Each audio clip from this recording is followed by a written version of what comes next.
was laid on my heart. And so I did the research to get the questions I needed. Then I sat down, actually didn't sit down, I was standing at the island in our kitchen, and just in kind of a rush, wrote 1,924 words without blinking this story. Now, a lot of times, I'm so thankful for people like Janet Ray, and I've always had kind of a Janet Ray in my life at every church I've served, and Jan Coleman is another one.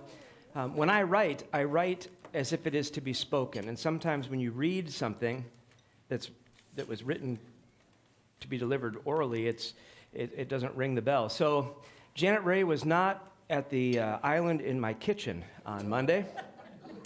So I did the next best thing. I went to a different kind of editor. So I cut and pasted this story, 1,924 words, into ChatGPT with these 3 instructions.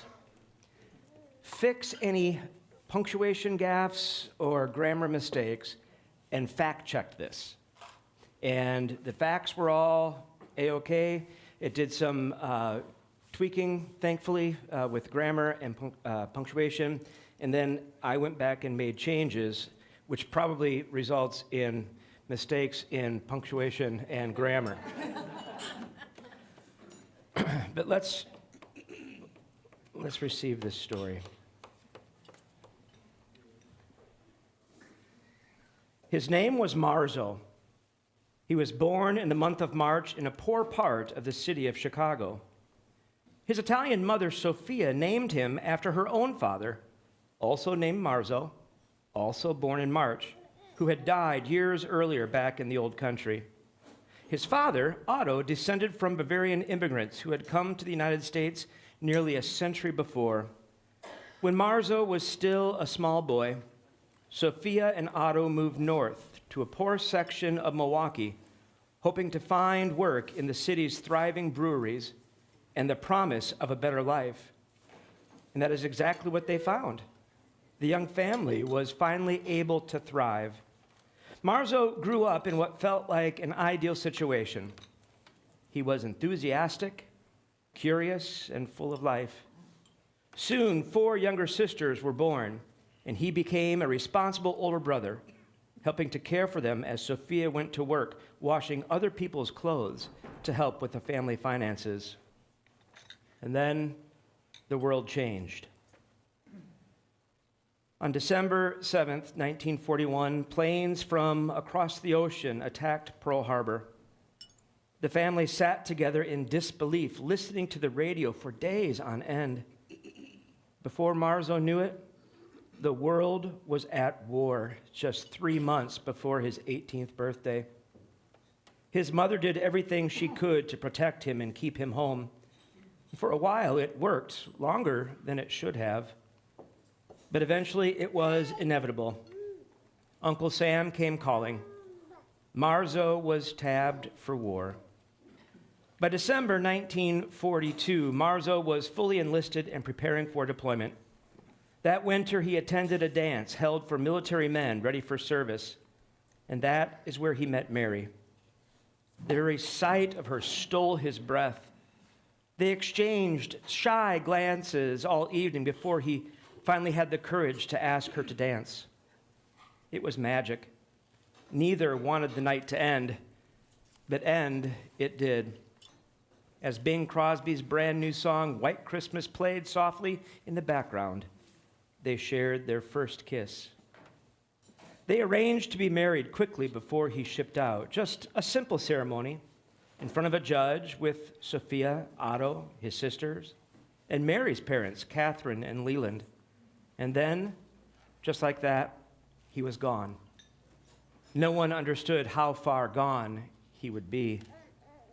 Unlike most of his Wisconsin friends who were part of the 32nd Infantry and sent to the Pacific, Marzo was assigned to the 3rd Infantry of the U.S. 7th Army. He was headed into fierce fighting in a region that had given birth to his father's ancestors. That was the last they heard from him, and he heard nothing from them. Letters never arrived in either direction. It wasn't for a lack of writing. Both wrote constantly. But Marzo never received word of Mary's pregnancy, her difficult delivery, or the daughter who had been born. Still, neither he nor Mary ever gave up hope. In December 1943, Marzo heard Bing Crosby's latest recording, I'll Be Home for Christmas. The song had been written in August, published in September, recorded in October, and now in December, played for soldiers across Europe. Hearing it for the first time, Marzo cried. It was Bing who had been singing when he first kissed Mary. That moment seemed so long ago.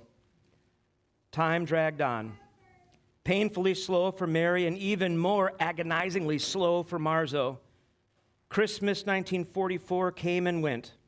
More Bing, no Mary, no letters, no news, only the thin thread of hope. He saw horrors. He saw the best and worst of humanity. He was there with the 3rd Battalion, 157th Infantry Regiment of the 45th Thunderbird Division, which liberated Dachau on April 29, 1945. He saw the train of death, the stacks of bodies, the thousands starved survivors. His soul absorbed the weight of it all. Would he ever come home? And if he did, would he ever be fit for proper society again? As the war neared its end, Marzo wondered if Mary would even recognize him. The photograph he carried of her was so faded and worn that he could no longer see her smile clearly, except in his dreams. And then, almost too good to be true, came the words, "Men, we're going home." He didn't dare believe it. It felt like a cruel trick, but slowly it sank in. I'm going home. Thank God Almighty, I am going home. When he boarded the first ship, he was numb. But moments later, an officer approached. Somebody outranking him had priority. Marzo was ordered off. The hoots and cheers of the lucky men sailing away felt like daggers. That's okay, he thought. What will a couple of more days matter? It's been so long. But the next ship denied him too. Doggone it, he yelled. He realized he had never played the game for promotions, and now it was costing him. He resolved that by sheer determination, he would be on the next boat. He was, by cunning. When the third ship was boarding, he slipped past the check-in, found an empty lifeboat, lifted the canvas, tossed in his bag, crawled in, and covered himself. He waited in his cocoon for 18 hours as the ship pulled away. Nothing could drag him off now, not homeward bound. Back in Wisconsin, Mary, Sophia, and Otto heard that the troops were returning, but there was no mention of Marzo on any manifest. Their hearts broke. Had they lost him forever? Was he, as they feared, missing in action? Mary took a look at her little girl, her hope, with love and pain. She had moved in with Sophia and Otto for support. They were a tremendous source of help, love, and faith, a deep, durable faith. Mary had grown up in a home where religion was more custom than conviction. But Sophia and Otto radiated a faith that could not be shaken. Every day they prayed for Marzo. Not once did they stop. By December 1945, Marzo was back on American soil. But he could not bring himself to call home. Fear gripped him. Had they moved? Would strangers answer? Would Mary still want him, damaged as he felt? He hitchhiked from New York to Milwaukee, one ride at a time. Walking the last mile home felt longer than any march in the war. Houses, memories, ghosts of childhood.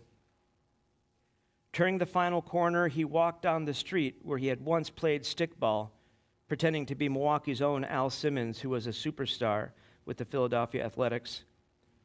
He saw a car he didn't recognize in front of his parents' home. His heart sank. Had everything changed? But lights were on. Bing Crosby's voice drifted through the window, "I'll be home for Christmas." Tears filled his eyes. He rang the doorbell. A teenage girl opened the door and her mouth dropped. He didn't recognize his little sister Ingrid at first sight. She had grown so much. But then she screamed, "Mary, it's Marzo!" Ingrid flung herself into his arms.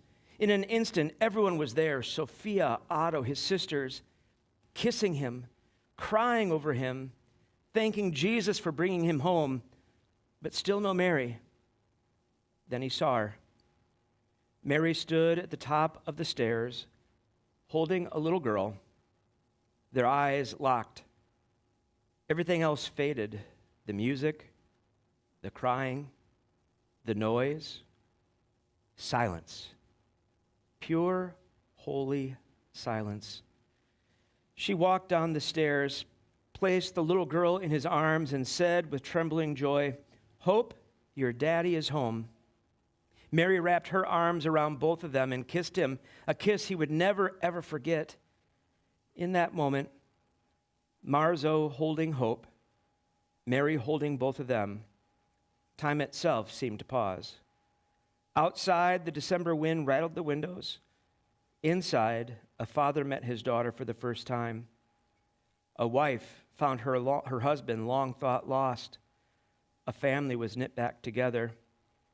And at that very moment, beneath the glow of a Christmas tree and the voice of Bing Crosby echoing softly, something greater stirred in the room. A truth as old as Bethlehem. God comes to us. God finds us. God brings us home. God is with us, Emmanuel. Marzo had walked through the valley of the shadow of death, through the darkness of war, through silence, fear, and loneliness. Yet even when he felt abandoned, Emmanuel had not abandoned him. Even when his letters failed, hope remained. Even when nations fell apart, God was stitching his world back together, one life at a time. For the child in Marzo's arms was named Hope, but she was also a reminder of the deeper hope, born long ago in a manger, a hope who enters our ruined places, a hope who walks with us even when we do not know it, a hope who turns despair into homecoming and death into life. And so, that Christmas, in a small Milwaukee living room, surrounded by tears and laughter and the smell of pine, the truth became flesh once again. Christ is born. Love has come. Hope is here. Emmanuel, God with us, never lets us go. The end. And so that's our text of focus for this series. Now, Marzo, his name was Marzo Klingen. His daughter Carol was a member of my church up in Jackson, and Janet and I went to visit him when he was at the end in his bed. And that's where he first told me the story about how he came back from World War II, a stowaway in a lifeboat because he had been kicked off the boat because somebody outranked him. The part about the mail, how many of you saw the movie 6668? About those African-American women who were given an impossible task, a mountain of mail, and we know that not all mail made it where it was supposed to be, that there were some families that never heard any correspondence, had no way of knowing where their child was. All the infantries and regiments are accurate, and all of them contained soldiers who were Wisconsinites.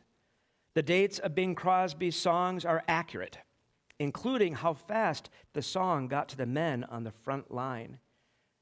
Written in August, published in September, recorded in October, and by Christmas, that record was on the front lines in Europe. Al Simmons. Al, what was his real name? Aloysius Szymanski. He chose to go by Al Simmons.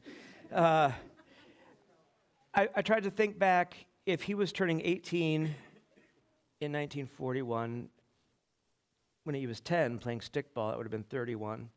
And in 1931, Milwaukee's own Al Simmons had a batting average of .390. He had a .444 on-base percentage and had a slugging percentage of .641. Incredible numbers for baseball geeks like myself. And as I said, typed in a steady flow. I used ChatGPT to help with grammar and punctuation. I'm going to give everyone a copy of this, but on the back of this, and Abby, maybe you can help me. These are in packs of 6. Abby, do you want to help me? Duties as otherwise assigned. I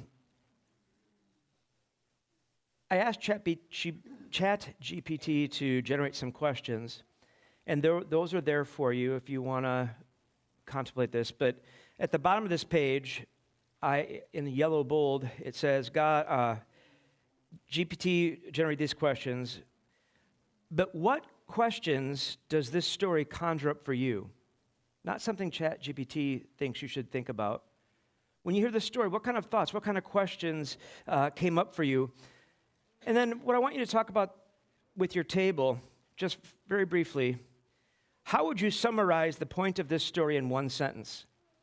In my doctoral studies at seminary, we had to listen to each other preach, and we had to summarize the entire sermon in one sentence. So spend a little bit of time at your table talking about that. What does this conjure up for you, and what is the real truth, the sentence of truth for this sermon, or for this story?